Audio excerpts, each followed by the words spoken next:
আসসালামু আলাইকুম। সবাই কেমন আছেন? আশা করি আল্লাহর রহমতে সবাই ভালো আছেন। আজকে আপনাদের সামনে আমি যেই বিষয়টা নিয়ে কথা বলবো সেটা হচ্ছে আমাদের দেশের অর্থনীতি। আমাদের দেশের অর্থনীতি মূলত ২ টা পিলার বা স্তম্ভের উপর দাঁড়িয়ে থাকে বা আছে।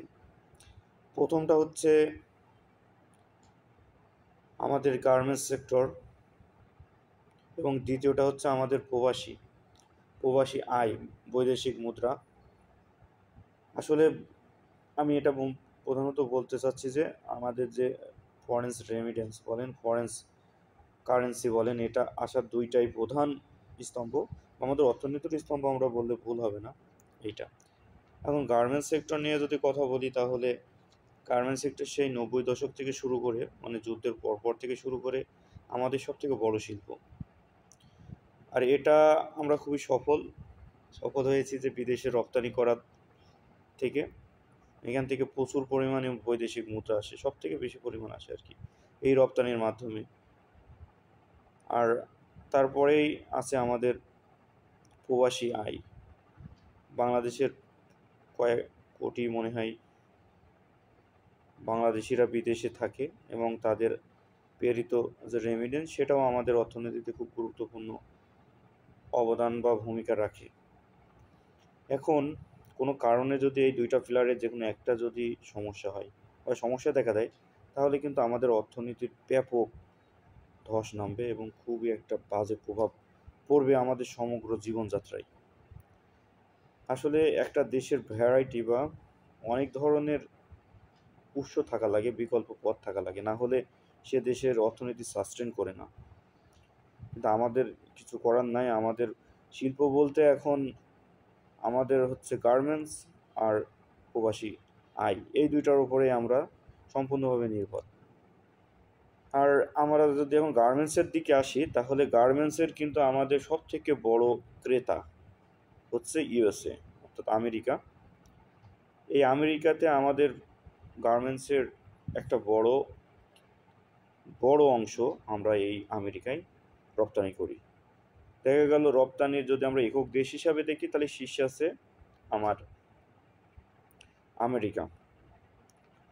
আর আপনারা সবাই জানেন আমেরিকার বর্তমান প্রেসিডেন্ট ডোনাল্ড ট্রাম্প তিনি কোন ধরনের।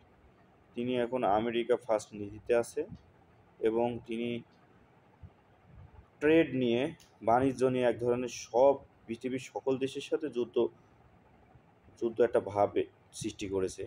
তার সবথেকে ঘনিষ্ঠ প্রতিবেশী কানাডা, তারপর মেক্সিকো তো আছে, দেখি ব্রাজিলের সাথে তার সম্পর্ক ভালো ছিল তাও। সবথেকে বড় বিষয় ইউএ, তারপরে ব্রিটেন। ইউএর সাথে তার সম্পর্ক, আমেরিকার সম্পর্ক তো অবিচ্ছেদ্য। তাদের ওপরও, তাদের প্রোডাক্টের ওপরও বাড়তি কর আরোপ করছে। আর আমাদের ওপরে তো 35% কর আরোপ করছে। এর আগে আমাদের হলো আপনার 15% ছিল। টোটালি আপনার অনেক বৃদ্ধি পাবে, 47% কি এরকম 50% এরকম হয়ে যাবে আমাদের হচ্ছে ট্যারিফ টোটাল, যেটা খুবই একটা বাজে প্রভাব পড়বে আমাদের রপ্তানি খাতে। আমাদের পোশাক তৈরি খাতে খুব বাজে প্রভাব পড়বে।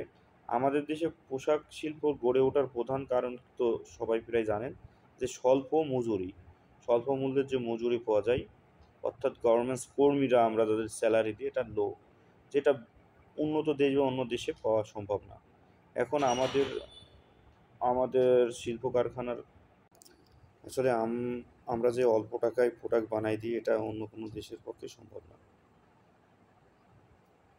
কিন্তু যদি এই অতিরিক্ত ট্যারিফ বা কর বা শুল্ক যদি আমাদের বহন করা লাগে, তাহলে ছোটোখাটো যে গার্মেন্টসগুলো আছে সেগুলো কিন্তু বন্ধ করে দিতে হবে বা বন্ধ হয়ে যাবে। এটা আমাদের অর্থনীতিতে খুব বড় ধরনের একটা বাজে প্রভাব পড়বে। এটার এখন বিকল্প পথ আমাদের কাছে নাই।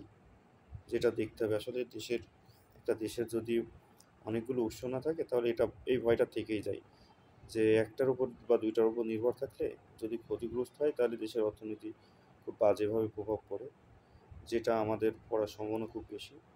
এটার উত্তরণের একটাই উপায়, আমাদের আরও বিভিন্ন ধরনের পণ্য বাইরের দেশে বিভিন্ন দেশে রপ্তানি করতে হবে এবং পোশাক রপ্তানির বিকল্প পথ খুঁজতে হবে। আর প্রবাসী যে আমাদের আছে, প্রবাসীদের আমাদের দেশে যে জনশক্তি আছে এই জনশক্তিটা দক্ষ করে বিভিন্ন দেশে আমাদের পাঠাতে হবে এবং সরকারি উদ্যোগে কোনো প্রকার হ্যাসেল ছাড়া। ওকে, সবাই ভালো থাকবেন।